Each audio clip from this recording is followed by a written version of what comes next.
ମୃତ୍ୟୁର ତ୍ରିଭୁଜ Bermuda triangle. ଏହି ସ୍ଥାନରେ ସବୁ ଜାହାଜ ବୁଡ଼ିଯାଏ।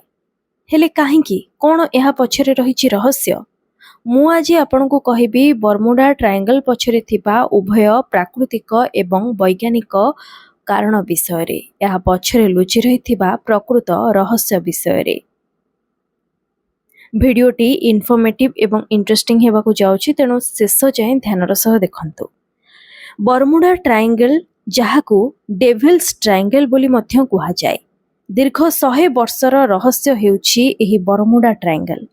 ଉତ୍ତର ଆଟଲାଣ୍ଟିକ ମହାସାଗରର ଏକ ଅଞ୍ଚଳ ଯେଉଁଠାରେ ଅନେକ ଜାହାଜ ଏବଂ ବିମାନ ରହସ୍ୟମୟ ଭାବେ ନିଖୋଜ ହୋଇଯାଉଛନ୍ତି। ଦୁନିଆରେ ଏଭଳି ଅନେକ ସ୍ଥାନ ରହିଛି ଯାହା ଆଜି ବି ରହସ୍ୟ ଘେରରେ। ଏସବୁ ସ୍ଥାନର ରହସ୍ୟ ଉନ୍ମୋଚନ କରିବା ନା ବିଜ୍ଞାନ ପକ୍ଷରେ ସମ୍ଭବ ହୋଇପାରିଛି ନା ମନୁଷ୍ୟ କ୍ଷେତ୍ରରେ। ଏସବୁ ସ୍ଥାନ ଆଜି ବି ସନ୍ଦେହ ଘେରରେ। ଏଭଳି ଏକ ଜାଗା ହେଉଛି ବରମୁଡା ଟ୍ରାଏଙ୍ଗେଲ, ଯାହା ବିଷୟରେ ଆଜି ମୁଁ ଆପଣଙ୍କୁ କହିବି। ଏହାକୁ ବିଶ୍ୱର ସବୁଠାରୁ ରହସ୍ୟମୟ ସ୍ଥାନ କୁହାଯାଏ। ଏହା ଦୀର୍ଘ 100 ବର୍ଷ ଧରି ରହସ୍ୟ ଘେରରେ ରହିଆସିଛି। ଏଠାରେ ମନୁଷ୍ୟର ପହଞ୍ଚିବା ସମ୍ପୂର୍ଣ୍ଣ ଅସମ୍ଭବ। ଯିଏ ବି ଏଠାରେ ପହଞ୍ଚେ ତାର ମୃତ୍ୟୁ ସୁନିଶ୍ଚିତ। ଏହା ଆମେରିକାର ଫ୍ଲୋରିଡା, ବରମୁଡା ଏବଂ ପୁଏର୍ଟୋ ରିକୋ ମଧ୍ୟରେ ଅବସ୍ଥିତ। ବରମୁଡା ଟ୍ରାଏଙ୍ଗେଲ ଉତ୍ତର ଆଟଲାଣ୍ଟିକ ମହାସାଗର ସ୍ଥିତ ବ୍ରିଟେନର ପ୍ରବାସୀ କ୍ଷେତ୍ର ଅଟେ। ଏହା ସଂଯୁକ୍ତ ରାଜ୍ୟ ଆମେରିକାର ପୂର୍ବ ତଟ ମିଆମି ଠାରୁ ପାଖାପାଖି 1770 କିଲୋମିଟର ଏବଂ କାନାଡା ସ୍ଥିତ ହାଲିଫ୍ୟାକ୍ସ, ନୋଭା ସ୍କୋଟିଆର ଦକ୍ଷିଣକୁ ପ୍ରାୟ 1350 କିଲୋମିଟର ଦୂରରେ ଅବସ୍ଥିତ। ଏହି ସ୍ଥାନକୁ ଡେଭିଲ୍ସ ଟ୍ରାଏଙ୍ଗେଲ ମଧ୍ୟ କୁହାଯାଏ। ସୂଚନା ଅନୁସାରେ ଗତ 100 ବର୍ଷରେ ଏଠାରେ ପାଖାପାଖି 1000ରୁ ଅଧିକ ଲୋକଙ୍କର ମୃତ୍ୟୁ ହୋଇସାରିଲାଣି। ରିପୋର୍ଟ ଅନୁସାରେ ପ୍ରତ୍ୟେକ ବର୍ଷ ବରମୁଡା ଟ୍ରାଏଙ୍ଗେଲରେ ପ୍ରାୟ 4ଟି ଏୟାରକ୍ରାଫ୍ଟ ଏବଂ 20ଟି ଜାହାଜ ନିଖୋଜ ହୋଇଯାଏ। ଯେତେବେଳେ କୌଣସି ବିମାନ ବରମୁଡା ଟ୍ରାଏଙ୍ଗେଲର ଉପରେ କିମ୍ବା ଏହାର ଆଖପାଖରେ ନଜର ଆସେ, ତାହା ପୁନର୍ବାର ଆଉ ଫେରି ନଥାଏ। ସିଧା ଏହି ଟ୍ରାଏଙ୍ଗେଲର ଭିତରକୁ ପଶିଯାଏ। ଏପରିକି ତାହାର ସୂଚନା ମଧ୍ୟ କେହି ଜାଣିପାରନ୍ତି ନାହିଁ। କିନ୍ତୁ ଏହା ଅନୁମାନ କରାଯାଏ ଯେ ବର୍ତ୍ତମାନ ସୁଦ୍ଧା ଏଠାରେ ପାଖାପାଖି 2000ରୁ ଅଧିକ ଜାହାଜ ଏବଂ 75ଟି ଉଡ଼ାଜାହାଜ ନିଖୋଜ ହୋଇସାରିଛି। 1945 ମସିହାରେ ଆମେରିକୀୟ ନେଭିର 5ଟି ଏଭେଞ୍ଜର ଟର୍ପିଡୋ ବମ୍ବର୍ସ ବିମାନ 90 ମିନିଟ୍ ଭିତରେ ନିଖୋଜ ହୋଇଯାଇଥିଲା। ଫ୍ଲୋରିଡାର ଫୋର୍ଟ ଲାଡ୍ରେଡାଲରୁ ଏହି ବିମାନଗୁଡ଼ିକ ଟେକ୍ ଅଫ୍ କରିଥିଲା। କିନ୍ତୁ ବରମୁଡା ଟ୍ରାଏଙ୍ଗେଲର ନିକଟବର୍ତ୍ତୀ ହେବା ମାତ୍ରେ ଏହି ବିମାନଗୁଡ଼ିକର ରେଡିଓ ଅପରେଟର୍ସଙ୍କ ପାଖରେ ଥିବା ଦିଗସୂଚକ ଯନ୍ତ୍ର ବା କମ୍ପାସ କାମ କରୁନଥିବାର ସଙ୍କେତ ମିଳିଲା। ଏହାପରେ ସମ୍ପର୍କ ବିଚ୍ଛେଦ ହୋଇଯାଇଥିଲା ଏବଂ ଆଜି ପର୍ଯ୍ୟନ୍ତ ଏହି ବିମାନଗୁଡ଼ିକ ସମ୍ପର୍କରେ କିଛି ବି ସୂଚନା ମିଳୁନାହିଁ। ରିପୋର୍ଟ ଅନୁସାରେ ବରମୁଡା ଟ୍ରାଏଙ୍ଗେଲ ବିଷୟରେ ସର୍ବପ୍ରଥମେ କ୍ରିଷ୍ଟୋଫର କଲମ୍ବସ ଦୁନିଆକୁ ଏହି ରହସ୍ୟମୟ ସ୍ଥାନ ବିଷୟରେ ଜଣାଇଥିଲେ। ସେ ବରମୁଡା ଟ୍ରାଏଙ୍ଗେଲ ପାଖରେ ପହଞ୍ଚିବା ପରେ ତାଙ୍କ ଜାହାଜର କମ୍ପାସ କାମ କରିବା ବନ୍ଦ କରିଯାଇଥିଲା, ଯାହାକୁ ସେ ନିଜର ଲେଖା ମାଧ୍ୟମରେ ଜଣାଇଛନ୍ତି।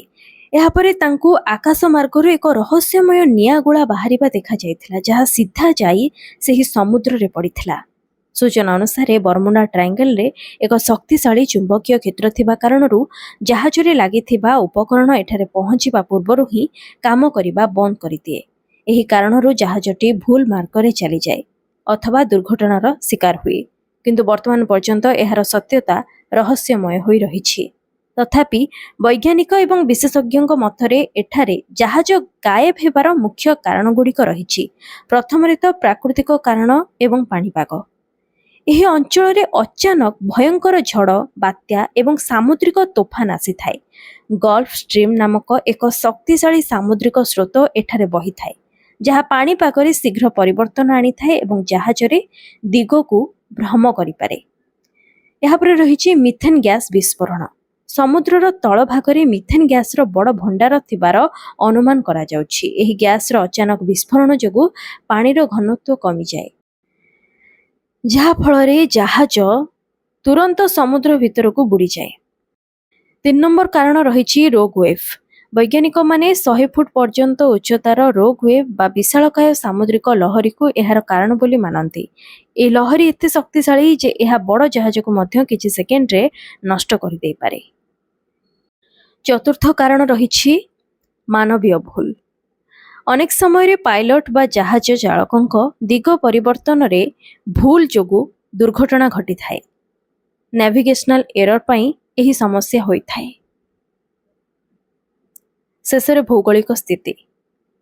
ଆଜ୍ଞା ହଁ, ଅଣ୍ଡର ୱାଟର ଟପୋଗ୍ରାଫି ମଧ୍ୟ ଏହାର ଏକ ମୁଖ୍ୟ କାରଣ। ଏହି ଅଞ୍ଚଳରେ ସମୁଦ୍ର ତଳେ ଅନେକ ଗଭୀର ଖାଲ ଏବଂ ପ୍ରବାଳ ପ୍ରାଚୀର ବା ରିଫ୍ସ ରହିଛି, ଯାହା ଜାହାଜ ପାଇଁ ବିପଜ୍ଜନକ ଅଟେ। ସେଥିପାଇଁ ଆଜି ପର୍ଯ୍ୟନ୍ତ ମଧ୍ୟ ଏହି ସ୍ଥାନର ଆଖପାଖକୁ ଯିବାକୁ ମଧ୍ୟ ଲୋକମାନଙ୍କୁ ଭୟ ଲାଗେ।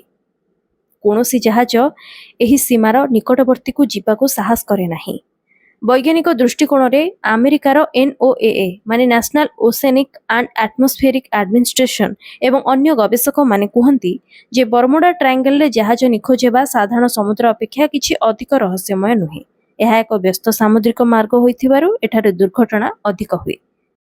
ଆଉ କିଛି ସତ୍ୟତାରୁ ଜଣାପଡ଼ିଛି ଯେ ଏହି ଅଞ୍ଚଳରେ 100 ବର୍ଷରେ 75ରୁ ଅଧିକ ବିମାନ ଏବଂ 100ରୁ ଅଧିକ ଜାହାଜ ନିଖୋଜ ହୋଇଥିବାର ଆକଳନ କରାଯାଇଛି, ଯାହା ପାଇଁ ଏହାକୁ ଡେଭିଲ୍ସ ଟ୍ରାୟାଙ୍ଗଲ ବୋଲି ମଧ୍ୟ କୁହାଯାଉଛି। ତ ଏହା ଥିଲା ବରମୁଡା ଟ୍ରାୟାଙ୍ଗଲ ପଛରେ ପ୍ରକୃତ ରହସ୍ୟ।